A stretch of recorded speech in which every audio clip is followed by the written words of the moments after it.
السلام عليكم وأهلا بكم في قناة رامان، أول قناة من نوعها تقدم المحتوى باللغتين العربية والكردية.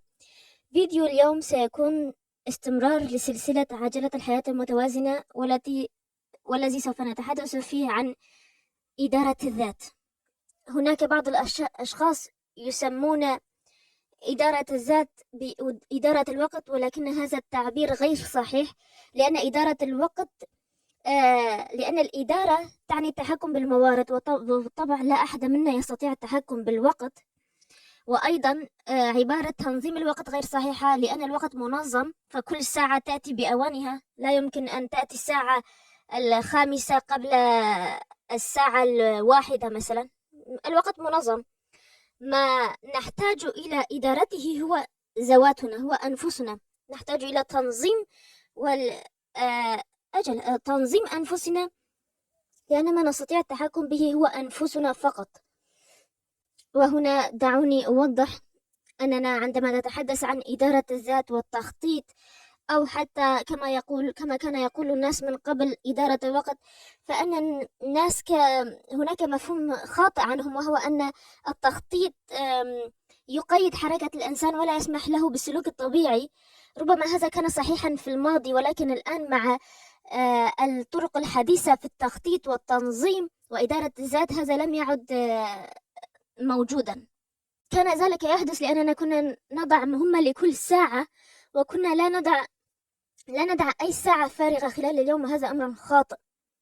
وبعد هذه المقدمة دعونا نتحدث الآن عن الأجيال الأربعة لإدارة الوقت، مع أن المصطلح خاطئ، ولكن سوف نقول هذا لأن هذا هو السائد، وإذا قلت إدارة الذات أو التخطيط ربما لن يفهم عليه البعض. إذا هناك 4 أجيال لإدارة الذات. الجيل الأول وهو جدول المهام اليومي، أو كما يقال بالإنجليزي to do list. فقط يقوم الوضع يقوم شخص في المساء بوضع قائمة لما سوف يقوم به في الغد، أو يمكن في الصباح الباكر.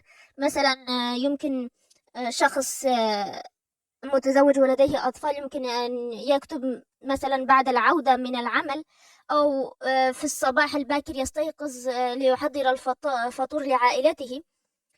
بعد العودة من العمل يقوم بإحضار الأطفال من المدرسة، وبعد ذلك وقت الطعام أو استراحة، أو في المساء مثلا الاتصال بالأب أو الأم، الاطمئنان عليهم، أو حتى زيارتهم، وهكذا. فقط نقوم بوضع مهام اليوم. في الجيل الثاني كنا نضع هذا الجدول مهام اليوم، ولكن نضع لكل مهمة زمن محدد. مثلا في الساعة 8 يجب أن أكون في العمل، في الساعة 2 يجب أن أذهب أجلب الأطفال من المدرسة، في الساعة 6 سأذهب لزيارة أبي وأساعده في بعض إصلاحات منزله، في الساعة 8 وقت استراحة أو مشاهدة التلفاز مثلا، وهكذا. يحدد لكل مهمة وقت محدد. الجيل الثالث كان أكثر تقدما. أصبحت هناك تغيرات، ألا وهي إدارة الأولويات. أصبح المرء يدير أولوياته، كما يقولون أهم شيء أولا. هناك كتاب اسمه بالإنجليزية First Things First، أو الأشياء المهمة أولا، أو الأشياء الأولى أولا. مثلا يكتب ذلك الشخص غدا صباحا سأذهب مع ابني لتسجيله في النادي. ابنه صغير طبعا، مثلا ابنه في الابتدائية أو هكذا، فيجب أن يذهب معه لتسجيله في النادي. ثم بعد العودة إلى المنزل، إذا كان يوم عطلة، يمكنه زيارة أحد الأقارب، أو مثلا إذا كان قد سجل في كورس أو شيء لتطوير نفسه، وهكذا حسب الأولويات أو الأشياء المهمة لكل شخص. الأشياء تختلف من شخص وآخر حسب كل إنسان وظروفه. فربة المنزل مثلا يمكن أن يكون يوم عطلتها، خاصة إذا كانت عاملة، يمكن أن يكون يوم عطلتها هو يوم مناسب مثلا تنظيف منزلها أو زيارة أهلها، مساعدة أمها في شيء ما. حسب الأمر يختلف كما قلت من إنسان لآخر. الجيل الرابع والأخير وهو ما يجب على أي إنسان التركيز عليه، ألا وهو إدارة العمر. وهنا كيف نخطط لعمرنا؟ نكتب ما نريد تحقيقه خلال العمر، أو نكتب خطة ل10 سنوات القادمة، ماذا نريد أن نحقق في ال10 سنوات القادمة. ولا نكتفي ببس فقط بكتابة الهدف، بل نضع خطوات كي نصل إليه، خطوات صغيرة للوصول إليه. ثم خطة ل5 سنوات القادمة. ومرة أخرى لا نكتفي بكتابة الخطة، بل لا نكتفي بكتابة الهدف، بل نقسمه إلى خطوات صغيرة نقوم بها كل سنة، كل شهر، كل يوم، حتى نصل إلى ال5 سنوات ونكون قد وصلنا إلى هدفنا الذي كتبناه. دعونا نتحدث الآن قليلا عن أدوار كل شخص منا في الحياة. طبعا كل واحد منا لديه عدة أدوار في الحياة. ماذا أقصد بذلك؟ دعونا نضع مثالا: امرأة متزوجة ولها طفلين. أدوارها في الحياة هي أولا ابنة، وأخت، زوجة، وأم. طبعا سوف يقول أحدهم يمكن أن تكون صديقة وجارة. طبعا كل هذه حسب، ويمكن أن تكون موظفة فلديها زملاء وهي أيضا زميلة في العمل. طبعا كل هذه أدوار، ولكن يجب على المرء أن يختار بعض الأدوار المهمة ليركز عليه في حياته. طبعا لا أحد منا يستطيع التركيز على يكتب لنفسه 20 دور ويركز عليها كلها.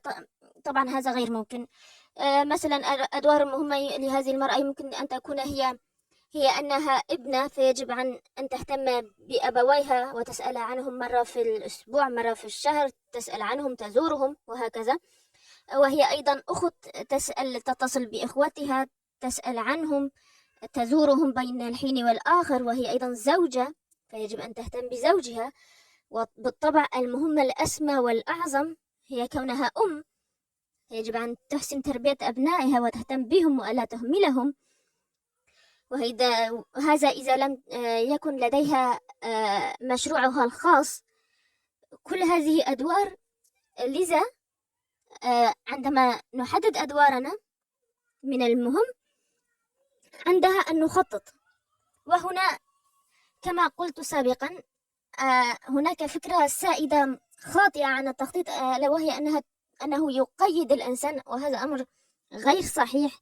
الأساليب الحديثة في التخطيط مختلفة عن ذلك تماما. حتى أن التجار الكبار لديهم غرفة خاصة للتفكير غير غرفة العمل.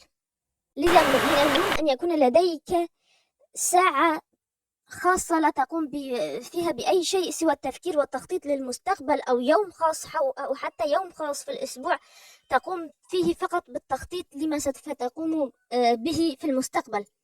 اكتبوا بالورقة والقلم. جميع الدراسات تؤكد أهمية الكتابة بالورقة والقلم، وجدواها أكثر من الكتابة على الموبايل أو اللابتوب. الورقة والقلم. إن كتابة هدفك بالورقة والقلم فقط تزيد نسبة تحقيقه بنسبة 40 إلى 41%.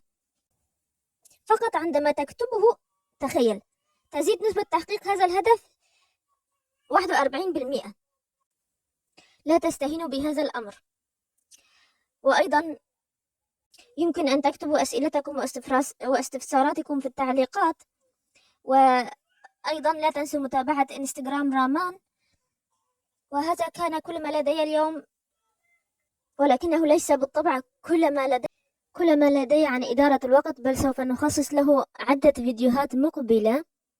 لذا لا تنسوا الاشتراك بالقناة والضغط على زر الإعجاب ليصلكم كل جديد. وفي النهاية لا تنسوا تبغوا الخير للغير، لأن ما يصيبهم من خير لا ينقص من رزقكم شيئا. والسلام.